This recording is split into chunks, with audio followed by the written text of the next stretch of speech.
Dad, put me down. I'm 7 years old. I don't want to be carried, and don't call me Anna Goanna. Oh, sorry. I didn't mean to say Anna Goanna. It's Anna Capsicum. No. No, okay. It's Anna Spanner. No. You just think you're funny and you're not. I so am funny. Then tell me a joke. Why does the elephant wear pink shoes? Because the blue one's in the wash. Yeah. Look, one's like me. Oh. Made you look.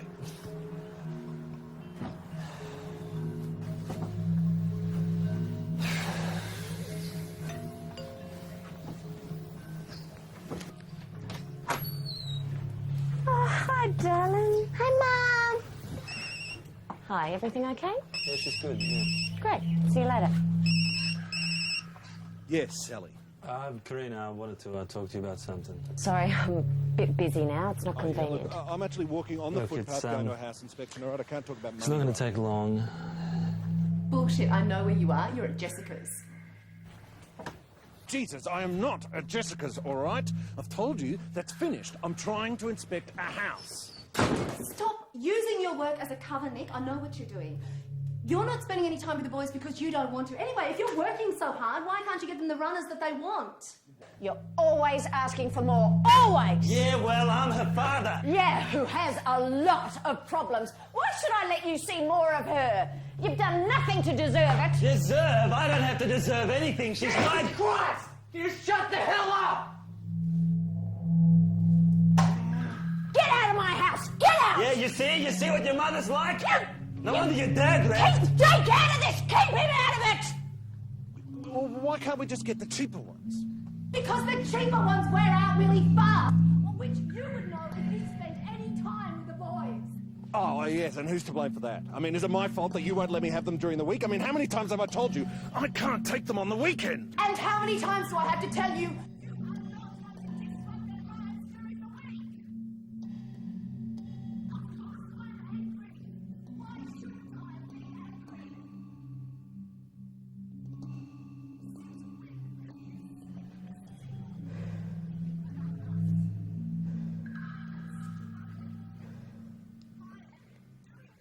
You bastard.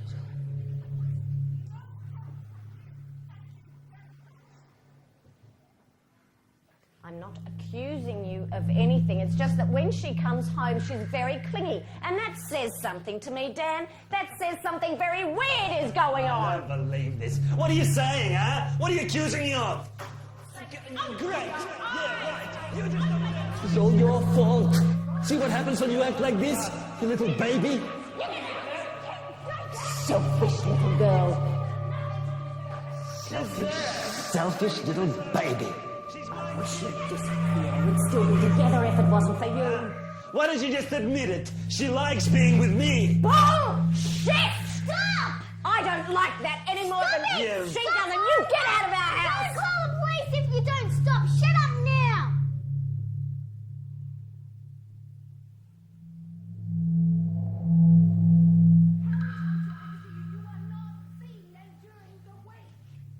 Mate, we have fun, don't we? I mean, look at that. That was only a few months ago. Come on, I still love you, mate.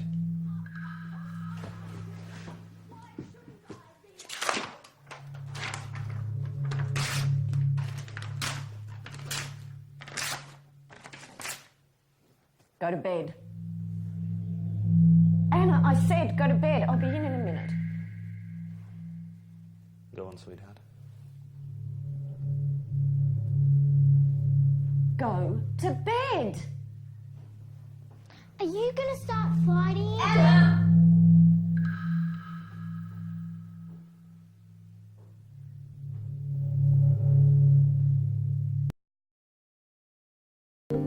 My mum and dad still fight now, but they fight over the phone, and often I'm not in the room, but it makes me feel really upset and angry because, I mean, they're supposed to be my parents, and instead they're behaving like 2-year-olds.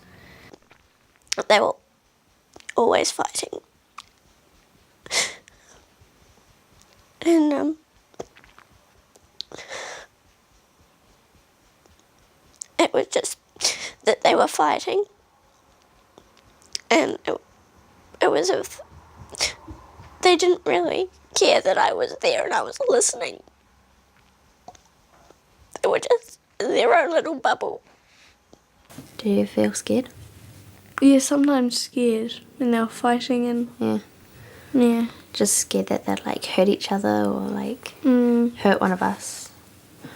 Yeah, do something they'd regret. They're like trying to make you like love them the most, but you like don't want to. You want to love each parent the same. We were kind of caught in the middle, and like it was really hard because Mum would say bad things about Dad to us that would like hurt our feelings because we respected him and stuff, and then Dad would say bad things about Mum, which was like the same. And yeah, it was hard because we just wanted them to get along and be friends. And my mum found a new guy, and my dad wasn't too happy, so like if he was around, he'd drop me at the bottom of the driveway and make me walk up. And like he'd never say anything, he'd just go, get out of the car and walk up and stuff like that. When your parents just stop seeing you, it sort of feels like you have no parent at all there. Then you've always got the other one that will be there, but when you stop seeing someone, it's like they're just gone, vanished out of the world. But then they are there, but you don't see them. And that's sort of hard for me.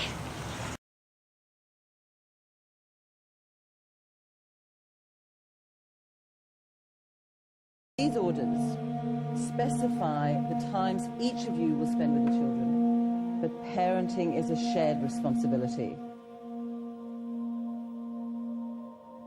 I urge you to find a way, both of you, to participate fully in your children's lives. Believe me, your children's needs are more important than your anger.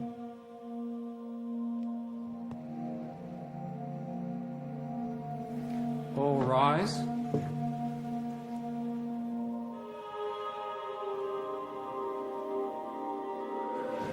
Jesus. One weekend a fortnight. It's like I've lost the kids. It's all not him.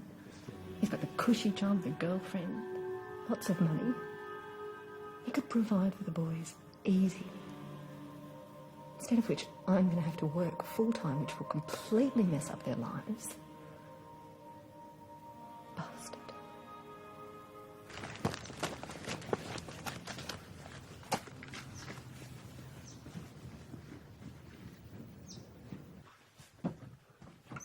Where have you been? I've been worried sick. I'm sorry, I know, but... You're over an hour late, for God's sake. Why didn't you ring me? Well, the batteries weren't dead on the phone, all right? Fantastic excuse. Fantastic excuse. Calm down!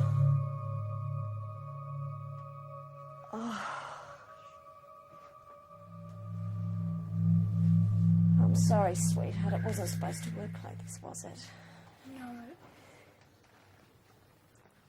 Look, we'll stop this fight right now. Look, Mummy and I disagree about something, okay? So we won't fight about it. We'll just talk quietly out here. So why don't you go inside? And we'll talk about it quietly. Okay. It's all right, sweetheart. Everything will be all right. It will. I promise. We'll talk quietly out here and we'll sort it out, okay? All right? Here you go, darling.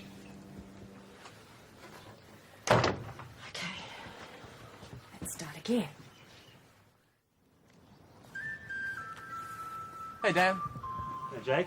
We still on for Saturday? Yeah, 2 o'clock at the G, right? Excellent. Get 6? You bet. I'm there. See you next weekend, Dad! See ya. Be good. We will.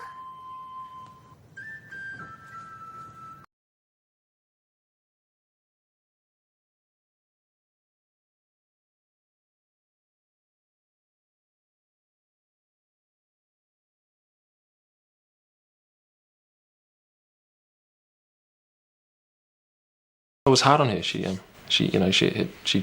Her whole attitude changed, and for a while there, she developed a stutter even because she was afraid to talk about certain things, and she was kind of stood on when she did talk about certain things. So, but that's completely gone now. But so it was pretty difficult on her.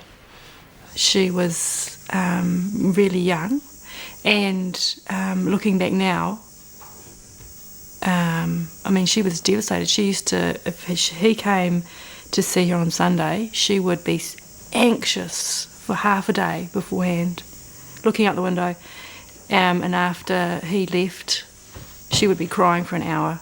Even at that age, at the age of 2, she knew what was going on. She knew that Mummy and Daddy were fighting or not in a good situation, and I think the main thing that kind of hit her was all of a sudden she didn't have 2 parents around at the same time. It was just completely one or the other, in 2 different environments, 2 different houses, 2 different bedrooms. So I think that can hit children quite hard, really. Jess really surprised me when we moved in. I think about a week later, I distinctly remember him saying to me, are we going to be like this forever? Is Dad never coming back? And that really shocked me, because I thought that he actually had comprehended that we were, going to live in 2 different houses, but we were all going to still be a family in a different way. And I suppose I anticipated that he was okay. There isn't any easy answers, but the first answer is, and everyone says this, and it seems a logical one, put your kids first. That's fantastic advice. Everything you do, you have to try to concentrate on remembering that you've said that, and that's your aim. The kids get priority. Their weekends, the times that I get them, the weekends and that, I spend all the time with them, and I don't worry about anything else to do with the adult issues until they're not around and they've gone, and then it is my time to deal with the adult issues. At night when I try and have a talk to the children, we talk about that it's not your fault. Daddy still loves you, Mummy still loves you, and that was an important thing for them to realise, that although Daddy's not living here anymore, Daddy does still love you. The more you hurt each other, that's going to impact on your child, and that your child's going to think, am I to blame? Or, your child might have to take sides. And I don't want our daughter to take sides. I just want our daughter to, know that both your mama and your papa both love you. I don't run ex-husband down in front of them. I just say, you had a good time at Dad's, and that was great that you did what you did. And the other thing is, I don't want them to be, I don't like the idea of them coming home and it's like, what'd you do at Dad's today? Did you do this? And being like a spy. I had to look deep in my side and self and say, well, I can cut off my nose to spite my face, get at her, but never see me daughter. And, pain is only short when it comes to you and your partner. Your love for your daughter's a lifetime. Things had got so bad. If they hadn't got so bad, then maybe we wouldn't have needed the courts. And a lot of people do sort stuff out themselves and have amicable breakups, but ours wasn't like that. So it's turmoil at the time. So we needed other people to help us through that and explain the situation and lay down ground rules for us. And so the court was a helpful step. The court offers certain avenues for people to take, such as counselling and mediation and judicial conferences, and I find that they would be a far better avenue to take than end up in an adversarial approach in a courtroom, because once you're in the courtroom, somebody makes a decision. And I can assure you that one of the parties isn't going to like that decision and is probably forced to face up to it and live with it for a number of years.